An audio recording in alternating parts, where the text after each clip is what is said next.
Hello, everybody. Well, today we're going to get started again on the new buyer representation agreement. There's a whole lot of reasons why you need to be using it in a transaction, whether you are the buyer or whether you are the buyer's agent. And some of them, of course, legal, and we don't necessarily opine on that.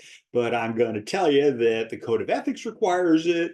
And in California, it will become a law at the beginning of the year. I know that they're already working on that now. So in the meantime, let's talk about the gymnastics, as it were, of the buyer representation agreement as published by the California Association of Realtors. Okay, so we're going to start off with the very beginning. Okay, we're going to talk about paragraph number 1. All right, always a good place to start. So paragraph number 1, you can see that it's been revised in July of this year. It has 2 stipulations in parentheses: non-exclusive unless exclusive is checked and initialed. And we're going to cover this paragraph at a time. Okay, so this should help you out quite a bit. All right, so date prepared, that's the date that you put it together. It's not necessarily the date that it is signed by the buyer and you, but it is the date that you put it together. Okay, all right, again, make sure you're using the current form. All right, then we have paragraph number 1, which is the right to represent.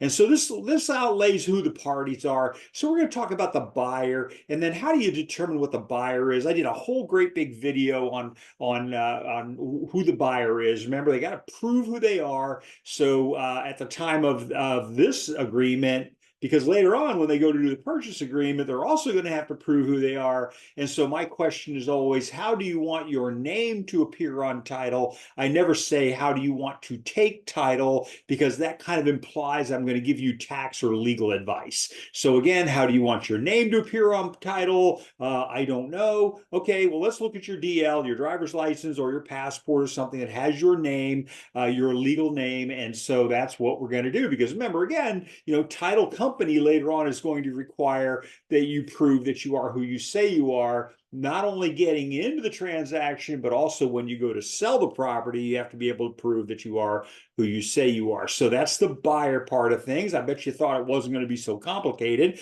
Then we're going to have grants, and I think they should have said grants and employees, because that's the language that the California Department of Real Estate likes to see. All right, and so who is the broker? And the broker will be the name of the company. If you are a sales associate of any kind, whether a sales licensee or a broker licensee, this would still be in the name of the company that you are employed by, unless you are a standalone broker, and your name would then go in there. So again, it is going to be non-exclusive unless later on we check paragraph 2A2 and initial paragraph 15. And we're going to talk about those paragraphs in depth. So, but anyway, to represent the buyer in acquiring real property or a manufactured home for the representation period that's going to be specified in 2A. So that's the gist of paragraph number 1. I know you probably thought it was like, hey, I got that. But if you've been listening to this, you realize it is a lot more complicated than you thought. So